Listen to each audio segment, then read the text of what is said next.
everyone from everywhere around. My name is Daryl Chin. I am a Students Award Officer here in the Student Award Office at Queen's University. To begin the presentation, I always like to do a land acknowledgement. So Queen's is situated on traditional Anishinaabe and Haudenosaunee territory, and we are so grateful to be able to live, learn, and play on these lands. And I'm sure you're looking forward to that as well. So this morning, or I should say right now, wherever you are in time, we're going to be going through some points of consideration as you start your Queen's education and to make sure that you're set up for financial success and a successful budgeting and making sure your use of financial aid, you're aware of your use of financial aid as an international student. And as Arthur mentioned, there's going to be a time for a Q&A at the end. So I encourage you to write down any questions that you have, and we'll be more than happy to go through those at the end of the presentation. I anticipate this presentation will not take the full hour and a half that we have allotted here by any means. So don't worry, we will have a bunch of time at the end to go through that. First, I'd like to congratulate you all on your upcoming studies at Queen's University, and I hope you leave today feeling empowered about your financial planning for your future studies. So let's get into it.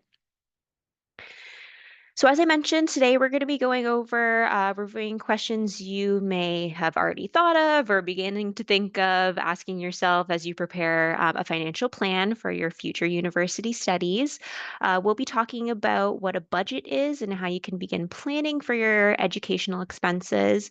We'll be going over your cost to attend Queens, which I'm sure you're very much aware of by this point, and budgeting your resources for that period of study, whether it's for undergraduate or graduate studies. We'll be talking about financial expectations for yourself as an international student on a student visa, and as well the available financial aid options for students, for international students here at Queen's University. Now let's familiarize ourselves with a budget. So a budget is a plan for managing your money, outlining how you'll spend, save, and manage your income over a specific period. Essentially, it's a plan for your finances, helping you track where your money goes and make sure it aligns with your goals.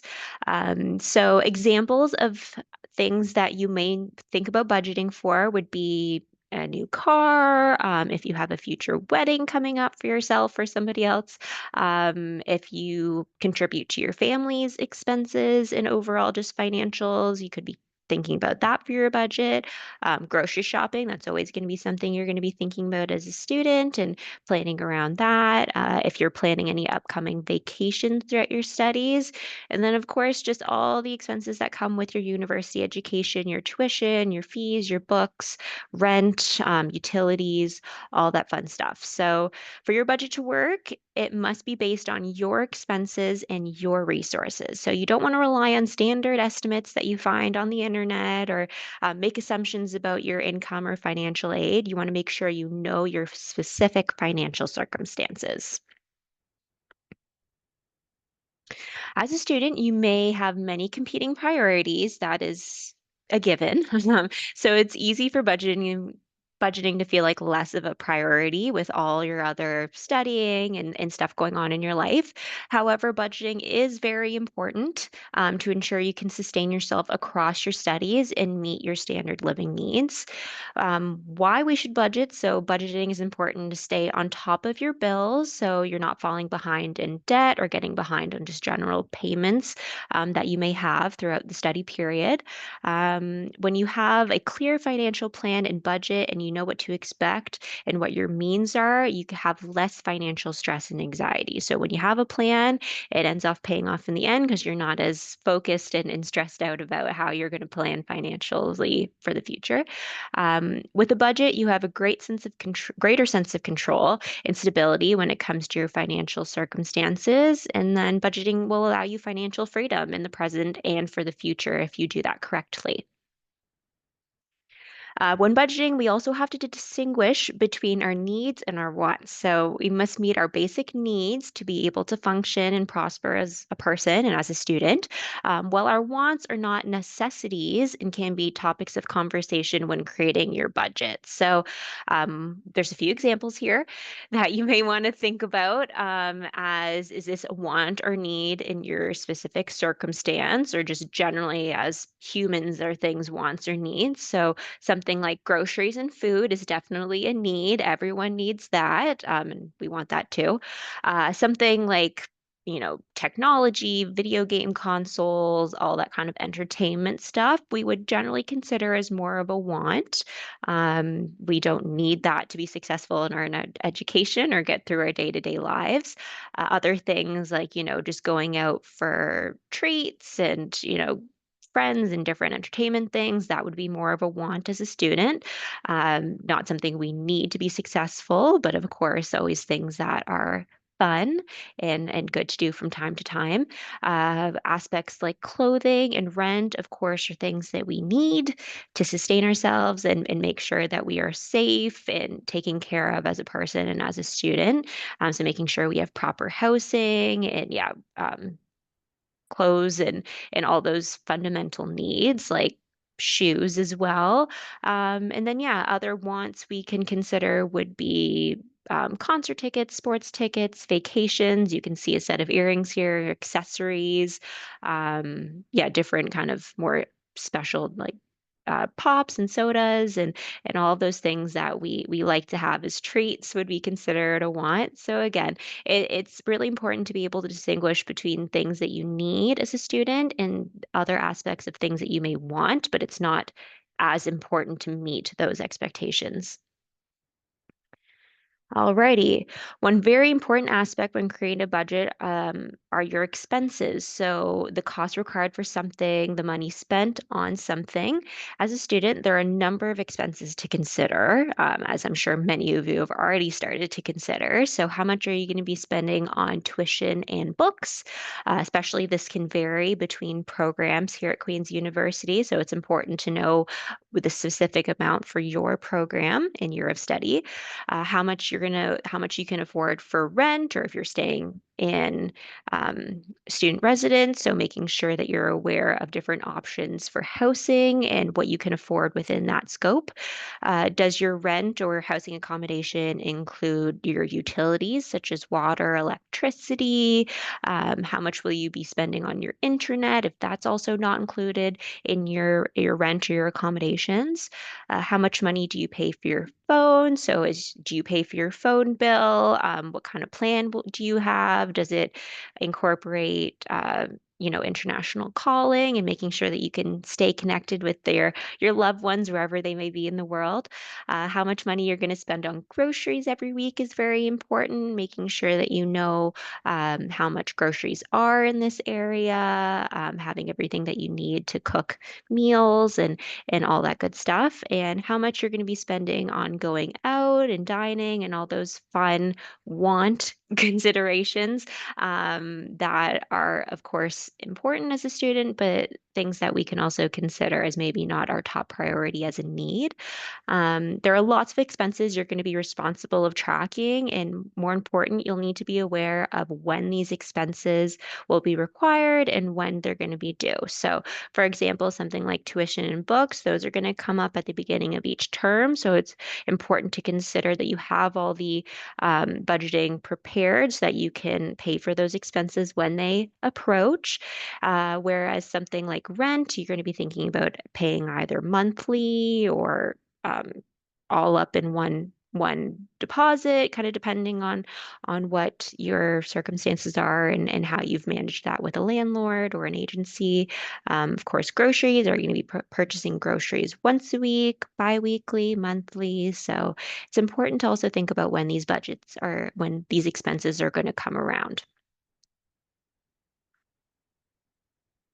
Alrighty, so yeah, we do have to, when we think about our expenses, figuring about calculating the expenses, when are they due, making sure that we know a total amount for our fixed expenses, our variable expenses, and then also maybe having a little extra for unplanned expenses. So fixed expenses, those expenses that are always going to be consistent, we can always know that these were going to be due at around the same time all the time throughout your studies, would be aspects such as rent, utilities, your phone bill, and then, of course, your tuition. Variable expenses, so these can kind of be highs and lows. They can be a bit variable in terms of pricing throughout your studies. So, something like food for groceries or just going out to eat. Entertainment, if you're going out with friends, going to the movies, there's lots of fun stuff to do around Kingston. So, that can be a variable expense that you consider. Travel, are you going to be traveling back home or to other places throughout your studies? Are you going home for Christmas or holidays? And then as well, your books and supplies. So throughout your terms, there's going to be different requirements of books and other supplies that you're going to need for your studies. And those will be somewhat variable, but you can always definitely plan on there being some type of book and supply expense for yourself. And then there's going to be the unplanned expenses, which of course no one wants, but sometimes they come up nonetheless. Unplanned expenses can be something like a laptop breakdown, car expenses if there's something going on with your transportation. If you have a pet, there could be vet bills, and then just other emergencies. Anything under the sun that's unplanned can be something that you might want to include in your budget and a potential expense for the future.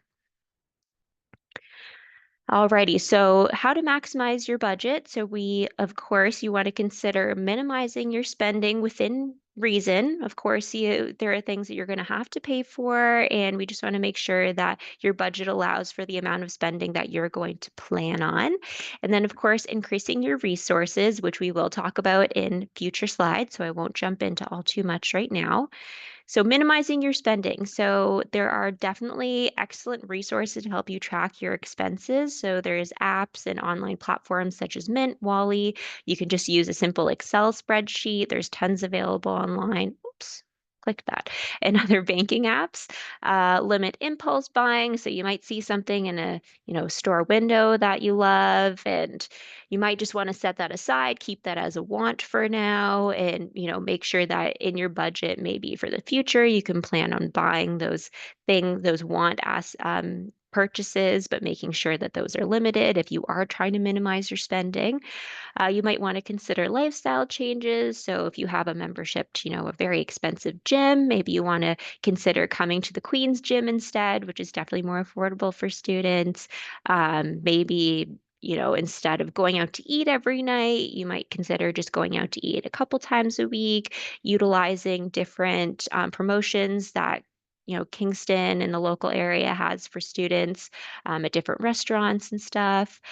You also just want to prioritize your purchases. So again, if there's things on that list of wants, maybe think about, okay, one month I'll buy this thing on my want list. The next month I can buy this. So of course, it's not completely limiting yourself and not allowing yourself to buy anything, but it's just making sure that you're aware of what's priority in your budget and planning ahead so you can still have those things that you want, but just all planned out within reason. Um, Minimizing your spending could also mean consider, how you're spending on the daily. So if you're going to get Starbucks every day or, specialty drinks, etc., that could actually lead to a larger spending habit than you would think. So yeah, a $6 a day drink can lead to a big spending across a year or a school term. Your subscription platforms, if you're on Netflix and Disney and all those fun things, those can definitely add up as well. So you might want to consider what platforms and subscription services you're actually using and just plan accordingly. If you know that there's ones that you aren't accessing anymore or you might not need throughout your studies. So lots of expenses you can consider to minimize your overall spending. Other tips you can think about to reduce your expenses would be do-it-yourselves or DIYs. So lots of, I don't know, if you're big into crafting or sewing, you can, of course, make cooking your own meals, I guess would be considered a DIY. So lots of things that you could potentially do yourself instead of, seeking third-party assistance. There's student discounts available. So as I mentioned, Kingston has a ton of places that offer student discounts for food and other services. You can find lots of different resources on the Queen's website, as well as just doing a general search online. Places, even grocery stores will offer student discounts, so lots of options there. There's also discount cards for student, SBS cards, and other student discount cards that can give you further access to more discounts across many different stores and platforms. There is an option you can buy used textbooks here at Queen's, so definitely a way to minimize your spending. The used textbooks will generally cost less than a new textbooks. Um, Cut out, as I mentioned, cutting out things you don't use, all those, online streaming platforms you aren't using anymore that you used to binge that show once upon a time and you're not using. So you could think about opting out of those platforms and just subscription services that no longer serve you. Using less energy, I mean, if you pay for your own utilities and you're a renter, you might think about, those high times of when your utilities are most expensive and maybe not taking an hour-long shower in the middle of a summer's day. And you might want to look at those off times for energy spending and make sure that you can utilize that if you're interested. You can take different forms of transportation. So instead of Ubering everywhere or taking rideshare, you can walk, cycle, take public transit. You'll get a bus pass included with your as a student. So there's lots of great options to get around town that are way more affordable as a student. You can look into cheap recreation options. Here at Queens, we have lots of different intramural leagues as well as varsity teams. So there's ways to keep yourself engaged and be involved with the Queens community that is generally cheaper. You can make a list before you go get groceries. So instead of just buying whatever, your heart sees and wants, you can make a list. You can keep to your list, and that way you're planning ahead and you know generally how much you're going to spend before you get to the grocery store. Last thing would be you can avoid using credit cards if that's something you're interested in. Credit cards sometimes have potential surcharges when using. So just something to look into and see if there's ways that you can reduce your expenses. Alrighty. So as I mentioned, one big old expense you're going to have is your tuition, books, supplies, rent, etc. So these are just some very general numbers. They're not the most up to date, and especially they will change depending on your program of study. But these are just an example of some of your expected expenses as a graduate or undergraduate student based on your tuition and associated fees, books and supplies, and rent and living expenses for either a graduate student would be your full 12 months or 3 semesters. And then as an undergrad student it would be 2 semesters. So as you can see, the values at the bottom would kind of indicate how much you can anticipate as an expense for for 1 year of study. There's many more details and values, more up-to-date values that you can find on the Queen's Financial Aid website and the registrars. So if you have more questions, you can definitely visit that web page there. Alrighty, so we've talked about everything that you're going to need in terms of expenses. But one thing we haven't discussed yet are your resources. So all international students are expected to demonstrate sufficient resources. So that's your own funding, whether it be through your savings, parental contributions, or contributions from friends and family. You could maybe have a trust fund or a registered education savings plan. You could be taking out government loans from your country of residence right now. You could be anticipating working a part-time job, getting scholarships and awards, a student line of credit. So all this comes together as resources. So as I mentioned, all international students are expected to demonstrate sufficient resources. So all those things I just mentioned that come together to pay for tuition fees and standard living expenses for yourself and any family members who come to Canada as set out by the Government of Canada immigration and citizenship requirements to obtain a study permit. So here in the Queen's Financial Aid Office, our financial aid programs are meant to supplement, but definitely not replace, a student and their family's resources.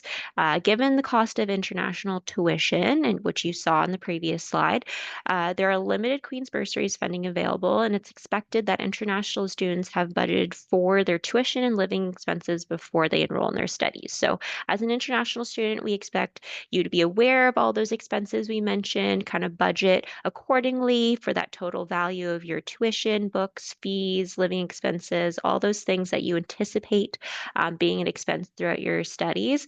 And we expect you to be able to have sufficient resources to pay for those.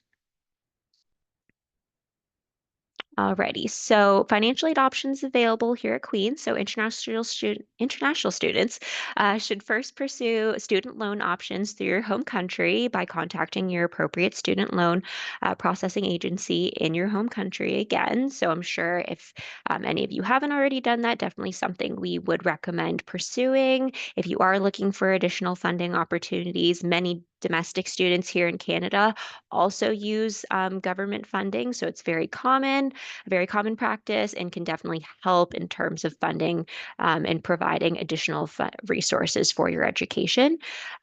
We also offer automatic awards.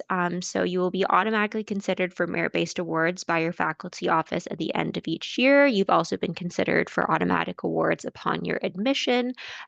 So you would be given more information that when you had your offer of admission and ongoing throughout the summer, if you'll be considered for a second round consideration. We also do have the Queen's General Bursary Program. So once you're an enrolled student and your studies have started, come the fall term, so students can apply every year in the fall term for the Queen's General Bursary Program. Oh, wrong year, but the 2025-26 application will be available early in September on your Solus Student Center in the financial aid tile in the online award applications tab. Students in undergrad programs are expected to demonstrate sufficient resources for tuition fees and standard living expenses. You'll only really be considered for the general bursary program if you have an unplanned extenuating circumstance. So generally, international students are not considered for the general bursary, but if you do have an extenuating circumstance, we always recommend you can still apply, explain what's going on that's created this extenuating financial circumstance, and you'll be assessed on a case-by-case basis.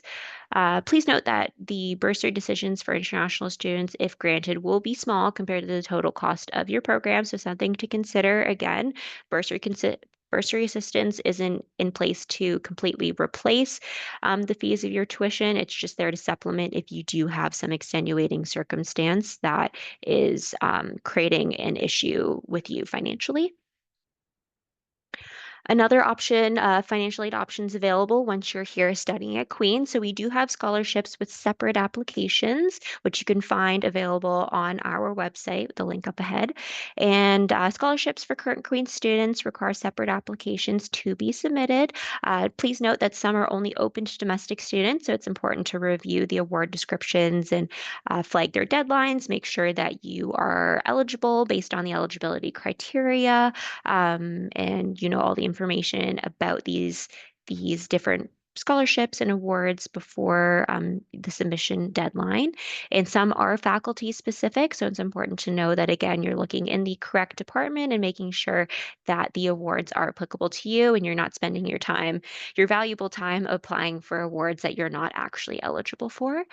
We also do have the work study program. So it provides eligible students who demonstrate financial need the opportunity to receive priority part-time positions during a certain study period. So international students can earn a work study entitlement that is equivalent to $2,000 per semester of studies. So over your 2 terms, it would be $4,000 per for your entire work study term. And the work study entitlement value is not a monetary award necessarily, but rather employment income if you're able to secure a position. So when given a work study entitlement, you aren't just given that full lump sum of money and we said, okay, go find work. It's basically just an amount that's sitting there for when you are actually employed by a work study provider on campus, they're able to pay you out up to that total entitlement, if that makes sense. And then we'll keep going forward here. And then as well, some other financial aid options, and this is specific to graduate students. So there is graduate student funding available through different departments, through their research programs. There's a variety of sources that this funding kind of includes. So it could be international and external awards, teaching assistantships, and research assistantships. Graduate student funding is determined by the program. So a master's program versus a PhD program would have different funding, and then depending on your department, there's also different funding. There's lots of information on the Queen's graduate student website. We don't specifically in our office deal with graduate student funding, as that's dealt with specifically by the graduate student office. So I'm not an expert on the term necessarily, but I want to make you aware that there is funding available for our graduate students. And then as well, there's a minimum funding package, which again, you can find out more information on the graduate student website. Other resources, if you're in a pinch and you're just looking for other ways to support yourself throughout your studies here at Queen's. So we have the Queen's Swipe It Forward program. So if you're in a circumstance of food insecurity, the Swipe It Forward program offers short-term urgent support for students. It provides on-campus meals. So it's just a card that you could swipe at any of our dining halls and other restaurants or places with food on campus, and it's able to provide you with a short-term um, food access. So it could have a specific amount of meals loaded to it. And again, it's for students with urgent food insecurity who are in need of urgent support. We have the Queen's Collective Closet, so it's a clothing swap program. You can follow them on their social medias. They kind of offer pop-ups throughout the school year at different dates and locations, and I've provided the link there.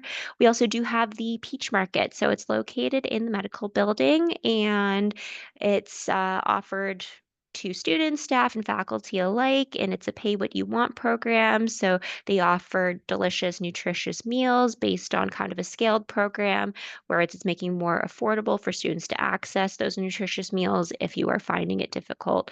To find other means of food, or if you're facing food insecurity, it's definitely more of a financial support and viable and reasonable option for food. And I think that brings us to the end. So I know I've given you a lot of information to think about. I hope you feel empowered and excited about your time here at Queen's, and you're excited to start looking at your budget and making sure that you're feeling prepared for your upcoming studies. So I think now would be a great time to open it up for a Q&A if we have any questions, and Arthur and I will do our best to answer those for you. So thank you so much for listening, everyone. I've also provided information on how to contact our office if you do have questions for later, if anything comes up and you've completely forgot everything that I said. There'll also be, as Arthur mentioned, this presentation will be available through their website, and we have an email and a phone number should you wish to contact us directly. So thank you so much for listening, and I'll stop sharing.